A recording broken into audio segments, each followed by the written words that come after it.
Hi Taurus, welcome po sa ating channel. Ito yung Monthly by Tarot reading for January 16 to 31, 2025.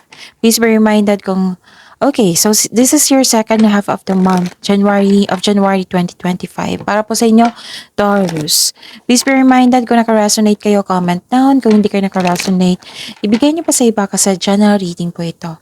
This is for you, Taurus, ngayon January 16 to 31, 2025.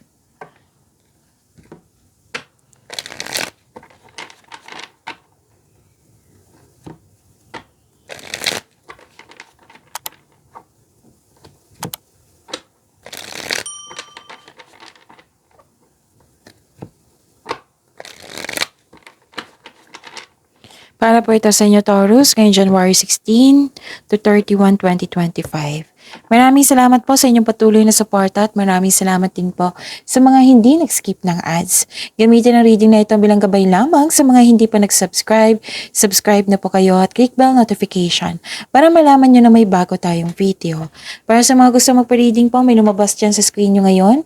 Panoorin nyo po at sundin ang instruction. Spirits Guide, mga ganap po para kay Taurus.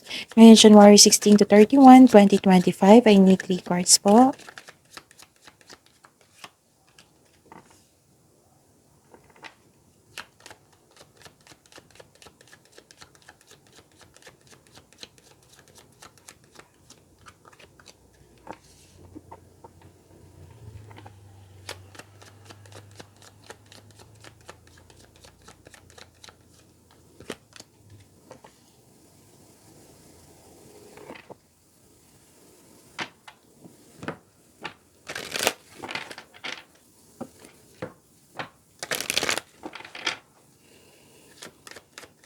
Spirits Guide, mga mensahe pa para kay Taurus ngayong January 16 to 31, 2025. I need 2 cards po.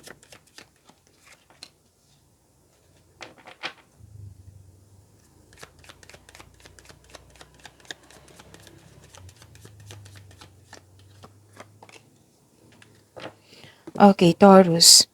Ngayon, January 16 to 31, 2025, may nakita ko ditong solusyon sa inyong problema, sagot sa inyong mga katanungan. Pwede din gumawa kayo ng password, passcode, so tandaan niyo po iyan. May malaking influence ang isang babae. Oo, na maaari siya yung nabigyan ng inspirasyon sa iyo, happiness sa iyo, or sakit ng ulo. Love is blooming. Pwede din ilagaan mo yung sarili mo, nag-take time kayo sa sarili, like nagpasalon kayo, nagbili kayo ng damit, gamit para mapamper kayo. Nakita ko dito yung self-love. Self-care, self-love. And love is blooming ha. Pwede din romance, attraction, affection. Oo. So honor your own time of harvest. Wow, harvest time. Offer your gifts and blessings. Wow. A service to the greater good. And you will soon enter into a beneficial partnership, luck, and longevity. Bless this union. Wow, may bagong pasok dito. May parating sa inyo sa mga single. Pwede nagpakapasok nyo lang sa relasyon. Spirits Guide, ano po yung energy ni Taurus ngayong January 16 to 31, 2025?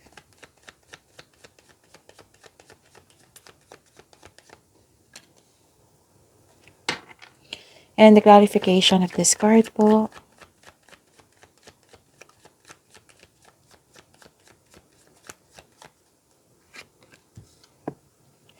Kung may narinig kayo, may nakita kayong repeating message, meaning to say, pinupush ng cards niyo yan kasi ang ilan sa inyo, hindi pa binigyan ng atensyon na kung maaari din po, bigyan niyo po ng solusyon at aksyon. Remember, at the end of the day, alam mo na ikaw lang ang taong may kakayahan at responsable na gumawa ng sarili mong katotohanan at kinabukasan. So, ano yung energy mo, Taurus? Nakikita ko dito na nagkaroon po ng babala po sa palaging masyadong mabait.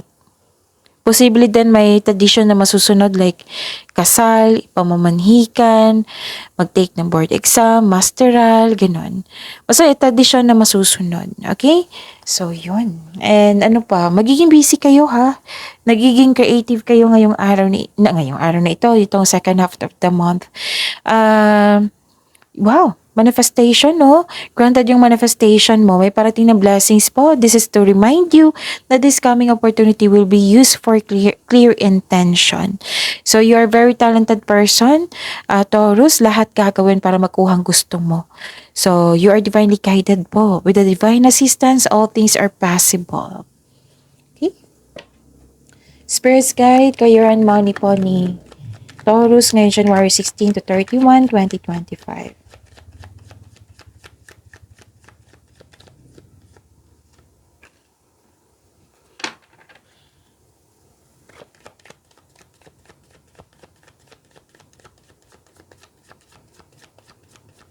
The clarification of this card po.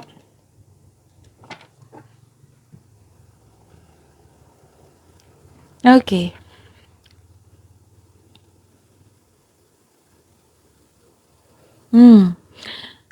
Sa career and money nyo po, habaan nyo pong pasensya nyo at siguraduhin magkaroon ng konkretong plano.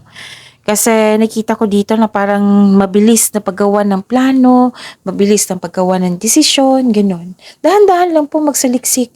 Don't rush things. Tapos, pwede din may hinihintay kang tao na gumawa ng hakbang bago ka kumilos. And wow, this is hope and healing, personal development. Nakikita ko dito, fame, pwede din, awards, nakareceive kayo ng awards or recognition. Okay? Nakikita ko rin dito na nagkaroon po ng this is money luck, L-U-C-K po. This card may also indicate that you're healing from money or job loss. Pwede din you may be guided to begin a new business or you have a hidden talent that you can put to good use. Okay, may hidden talent ka or skills, hobbies na magagamit mo para sa karagdagang investment, ganun. Yung kita, okay, income. Hindi investment, income. So, yun, this card shows awards and fame. Spirit's Guide, Love Life, Self-Love, Partnership, and Romance ni Taurus ngayon January 16 to 31, 2025.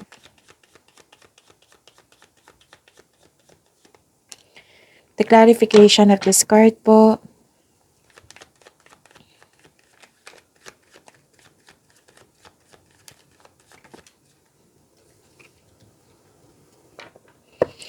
Okay, maraming salamat po sa patuloy na tiwala at suporta sa ating channel at maraming salamat din po sa mga hindi nag-skip ng ads.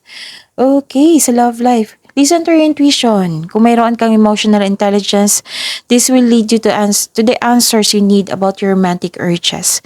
Sa mga single dyan, kahit sa mga may relasyon sa buhay mag-asawa, stop overthinking, okay? Trust your feelings instead of overthinking or overanalyzing. Ano pa?